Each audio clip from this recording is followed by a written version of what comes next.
ഒന്നുകൂടെ പറയാം, ഒരു തവണ ഉപയോഗിച്ചാൽ രണ്ടാമത് ഉപയോഗിക്കാൻ ശരീരം ആവശ്യപ്പെടുന്ന ലഹരി പദാർത്ഥങ്ങൾ ഏതോ അതെല്ലാം കില്ലർ ഡ്രഗ്സ് കാറ്റഗറീസിലാണ് ഉൾപ്പെടുത്തിയിരിക്കുന്നത്.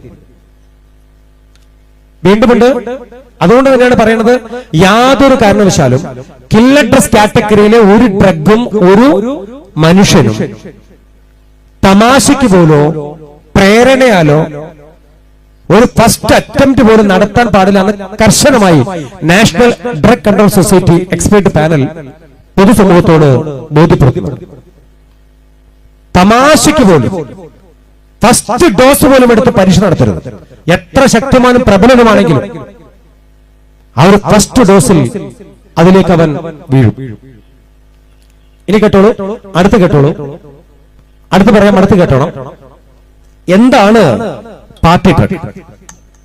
എന്താണ് പാർട്ടി ഡ്രഗ്? പാർട്ടി ഡ്രഗ് എന്താ? പാർട്ടി എന്താണെന്നറിയേണ്ടത്? മ്യൂസിക് ഇവന്റുകൾ, ഡാൻസ് ഹബ്ബുകൾ, DJ പാർട്ടികൾ, ഡാർക്ക് സൈറ്റസ് പോലുള്ള ഡ്രാക്കുള വെബൺസ് ഐസുകൾ, ഇതെല്ലാം എവിടെ നടക്കുന്നത്? എവിടെയാണ്? മെട്രോപൊളിറ്റൻ സിറ്റികളിൽ, ബാംഗ്ലൂർ, ഛത്തീസ്ഗഡ്, ജാർഖണ്ഡ്, മുംബൈ, ഒറീസ പോലുള്ള ഏറ്റവും കൂടുതൽ ഈ പറയുന്ന യൂണിവേഴ്സിറ്റികൾ, സർവകലാശാലകൾ, കോളേജുകൾ, ഈ പറയുന്ന ഫാഷൻ ട്രെൻഡുകളൊക്കെ നിലനിൽക്കുന്ന ഈ സ്ഥലങ്ങളിൽ ഈ പറയുന്ന ഡാർക്ക് വെബുകളൊക്കെ ഇപ്പൊ നിലവിലുണ്ട്. ബാംഗ്ലൂരിലൊക്കെ അവിടെ 10 പേരെ പരിശോധിച്ചാൽ 5 പേര് ലഹരി ഉപയോഗിക്കുന്നവരാണ്. ഈ പറയുന്ന MDMA അവിടെ ഉപയോഗിക്കുന്നവരാ. അതിന് വലിയ കണക്കെന്തെന്നറിയാം നിങ്ങൾക്ക്? നിങ്ങൾ നേരെ കൊണ്ടുപോകാം. 10:1 എന്ന് പറയും. 10:1 എന്നറിയാം, മുറുക്കാനാണ്. 10:1 10:1 10ൽ ഒരാളെ മുറുക്കണുള്ളൂ. 10:1 10:2 എന്ന് പറയാം. 10 2 പേരെ വലിക്കണുള്ളൂ, സ്മോക്കിംഗ്സ്.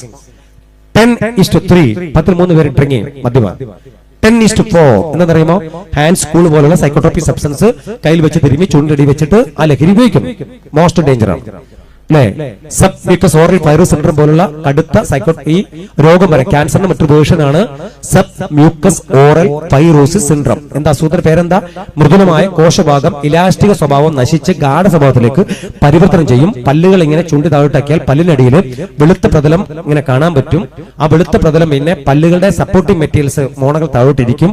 പല്ലുകൾ ഇളകാൻ തുടങ്ങും. ഉപയോഗിച്ചതിന് ശേഷം 9 വർഷങ്ങൾക്ക് ശേഷം ഈ ശരീരത്തിനകത്ത് ക്യാൻസർ വരാൻ സാധ്യതയുണ്ട്. ക്യാൻസർ ട്രീറ്റ്മെന്റിലൂടെ മാറില്ല. ആ ക്യാൻസർ എന്ന് പറയുന്നത് ഏറ്റവും സിവിയർ ഡേഞ്ചർ ആണ്. ഈ ക്യാൻസറിന് ചികിത്സയില്ല.